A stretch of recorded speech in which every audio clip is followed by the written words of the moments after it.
Myanmar में शुक्रवार को आए भूकंप की वजह से अब तक कम से कम 1000 लोगों की मौत हो चुकी है।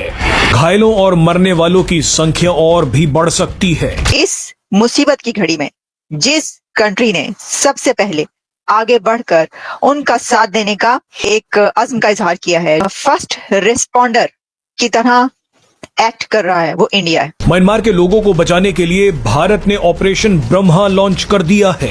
पीएम मोदी ने ऐलान किया था कि वो मदद के लिए तैयार है। इसके कुछ ही घंटों बाद ऑपरेशन ब्रह्मा के तहत भारत ने 15 टन रिलीफ मटेरियल म्यांमार भेज दिया। मोदी साहब हैं, अगर ये हमारे साथ पंगे न लेते तो हम ही इनकी मदद इमदाद करते थे। इनके हाथों में कशकोल हैं, इस तरह के जुमले मोदी साहब बोल रहे थे। म्यांमार, थाईलैंड, जहां जहां पर ये तबाही आई है वहां के लोग इंडिया को थैंक यू बोल रहे हैं और बहुत ज्यादा उनको जो है थैंक्स इसलिए कह रहे हैं कि इस मुसीबत की घड़ी में जो है वो भारत आगे बढ़ा है। इस वक्त आपका ट्रेडमार्क क्या है? भिखारी। सऊदी अरब में भी भिखारी, दुबई में भी भिखारी, हर कंट्री में जाते हैं तो खैरात मांगते हैं। आपका वजीर आजम भी कहता है कि मैं खैरात मांग रहा हूं। भारत का एक ताल्लुक है अमेरिका के साथ, वो एक डिफरेंट लेवल का है। इसीलिए हमने देखा कि प्रेसिडेंट ट्रंप ने मोदी साहब को बुलाया भी, फिर तो उसी गैबर्ट भी गई। इनका बेसिक स्ट्रक्चर सड़ा हुआ है बांग्लादेशियों का। दे कैन नॉट सर्वाइव यार, उनका not because of money and all that. Money तो आप मेहनत करो, if you work hard you will get the money, there is no problem. इनका बेसिक जो प्रेमिस है ना बांग्लादेश का, वो गड़बड़ है। They can not survive, they will always need some sort of a papa, और ये पापा ढूंढने के लिए बीजिंग गया है।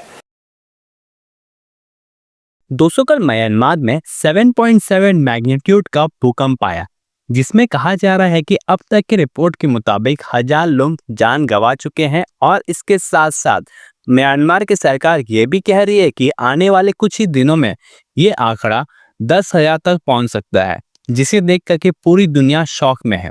लेकिन दोस्तों, इसी बीच भारत ने अपनी मदद भेज दी है, जहां पर भारत ने 15 टन रिलीफ सामान अपने एयरफोर्स के कार्गो एयरक्राफ्ट में रख करके भेजा है।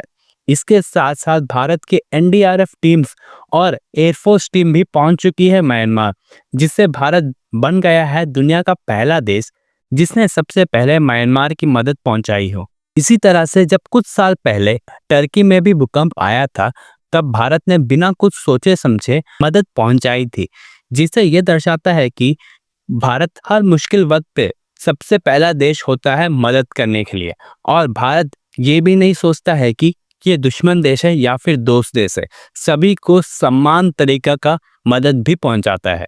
तो चलिए इसी पर आगे पाकिस्तानी मीडिया का रिएक्शन देखते हैं। म्यांमार और चाइना, साउथ चाइना के कुछ हिस्सों में और थाईलैंड, यहाँ पर एक बहुत ज्यादा शदीद ज़लज़ला आया है। मैग्नीट्यूड अगर हम बताएं तो 7.7 मैग्नीट्यूड कहा जा रहा है ये अर्थक्वेक, और इसने तबाही मचा दी है। म्यांमार के इस 7.7 मैग्नीट्यूड के अर्थक्वेक ने तबाही मचा दी है कई कंट्रीज में, लेकिन सबसे ज्यादा जहां पर तबाही आई है वो है म्यांमार। इसमें अब तक कहा जा रहा है कि 1000 से ज्यादा लोग मारे जा चुके हैं। कुछ घंटे पहले तक 700 पीपल की खबर आ रही थी, 700 लोगों की, लेकिन अब 1000 लोग कहे जा रहे हैं जो इसके अंदर मारे गए।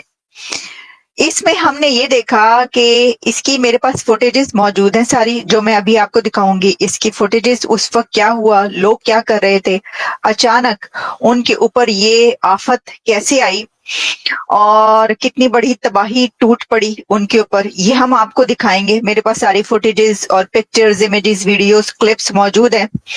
लेकिन इसी के साथ हम आपको खबर ये देंगे कि इस मुसीबत की घड़ी में जिस कंट्री ने सबसे पहले आगे बढ़कर उनका साथ देने का एक अज़्म का इजहार किया है, जो कंट्री इस वक्त फर्स्ट रिस्पॉन्डर की तरह एक्ट कर रहा है, वो इंडिया है।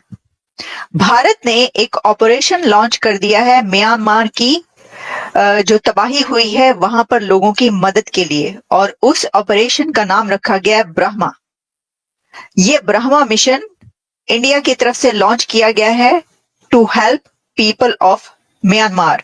न सिर्फ म्यांमार, थाईलैंड, जहां जहां पर ये हुई है तबाही, वहां के लोगों के लिए। और जो प्रेसिडेंट ट्रंप हैं उनकी तरफ से भी गो कि आपको पता है कि यूएस एड क्योंकि बंद की गई तो सवाल किया गया प्रेसिडेंट ट्रम्प से कि आप बताइए कि क्या ये वहां पर जो है, तो उन्होंने ये प्रॉमिस किया है और कहा है कि हम वहां पे मदद करेंगे लोगों की, और हमने पहले ही उनसे बात की है, वहां पर फोन करके उनसे बातचीत हुई है। जो चाइना है उसने भी अपनी जो एड है वो भेजनी स्टार्ट कर दी है, लेकिन सबसे पहले सबसे बड़ा कंट्री जो एड वहां पर भेजने के लिए सामने आया है फर्स्ट रिस्पॉन्डर के तौर पर, वो है इंडिया। और इस वक्त म्यांमार, थाईलैंड, जहां जहां पर ये तबाही आई है वहां के लोग इंडिया को थैंक यू बोल रहे हैं, और बहुत ज्यादा उनको जो है थैंक्स इसलिए कह रहे हैं कि इस मुसीबत की घड़ी में जो है वो भारत आगे बढ़ा है। बांग्लादेश भारत के हालात ठीक नहीं थे, आपको चाहिए था कि सालसी कराते रिलेशनशिप दोनों कौमों के साथ ठीक करके पाकिस्तान, इंडिया, बांग्लादेश, बर्मा ये सारे इकट्ठे तरक्की करते।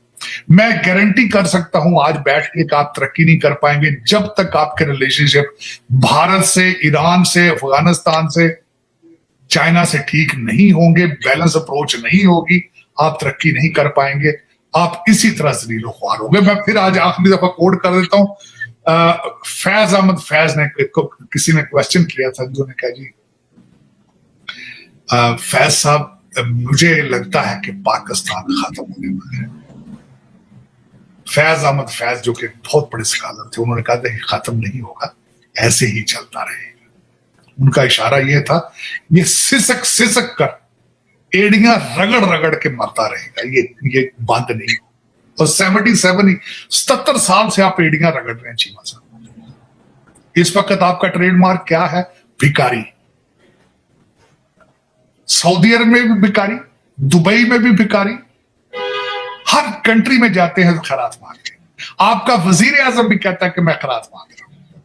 ये अब ट्रेडमार्क बन चुका है।